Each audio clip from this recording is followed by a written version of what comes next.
you know what's good for today? Tech news. Hello everyone and welcome to Newston. I'm your host Harris and today we get some juicy news. Let's get started. MediaTek just announced a brand new Dimensity over 9000 5G chipset on a 4nm process. Cool. The Taiwan-based chipmaker is announcing their latest 5G chipset called the Dimensity 9000. Why did it jump that high? Either way, it's the first TSMC chip built on a 4nm process which should improve performance and efficiency. The new chipset is the first smartphone chip to use a Cortex-X2 core clocked up to 3.05 GHz and is the first smartphone chip to include Bluetooth 5.3. Man, the SoC is arranged in 1+3+4 setup. So a single Cortex-X2, 3 Cortex-A710, and 4 efficiency Cortex-A510. The chipset will support LPDDR5X RAM with 14MB of cache and an insane ISP. Not only that, Bluetooth 5.3, Wi-Fi 6E, and sub-6 GHz 5G is also supported. For the graphics though, it got a Mali G710 GPU with 10 cores and ray tracing SDK for developers. Pretty cool. And this one is cool too. A Samsung Galaxy Z Fold 4 and Z Flip 3 details just got leaked. Of course, it's no surprise that the Samsung Galaxy Z Fold 4 and Z Flip 3 is already on the works. And the first rumored information about this have been now leaked straight out of South Korea. According to this very unconfirmed leak, the Galaxy Z Fold 4 will have an improved under-display camera for both selfie cameras on the inside and outside. Not only that, the rear camera should be improved as well. However, we don't know what it means, but hopefully it will now be up par with the S line. They also got a new lighter hinge with improved dust and water resistance. Now for the Flip, it seems to have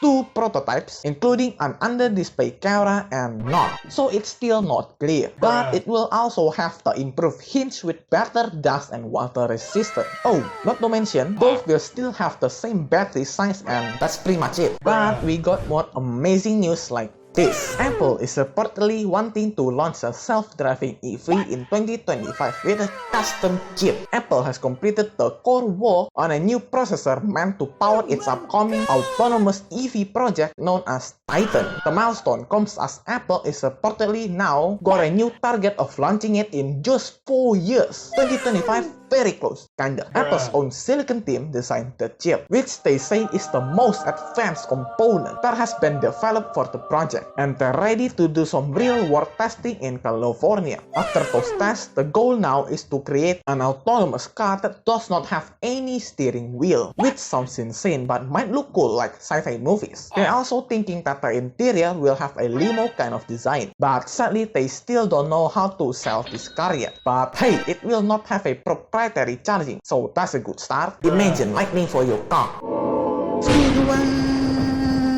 Speaking of speed, Google just confirmed that the Pixel 6 series does charge at 23 watts. Wow! As we reported earlier this month, the Google Pixel 6 series does not charge at the max 30 watts, but instead 23. Now, Google has put out an official statement saying that yes, the peak power draw of those devices are 23 watts, but as the battery getting full, it is reduced to improve longevity, so it's slower. But this one is not, as phones with the new Snapdragon chip will be capable of up to 150 watt fast charging. Second that, Qualcomm is bringing their new chip later this month called Snapdragon 8 Gen 1, which doesn't make sense, same as its charging speed according to Digital Chat Station, which claim that phones with this new chip can offer up to 150 watt charging, aka full charge on 10 minutes. Speaking of blazing fast, IBM just claimed that they have advanced in quantum computing. Wow, IBM has unveiled an advanced quantum processor that is a part of an effort to build super fast computers that can change the world. While for the chip itself, called Eagle, has 127 qubits or quantum bits, which is twice as many as the previous processor. But can it run Crysis? Speaking of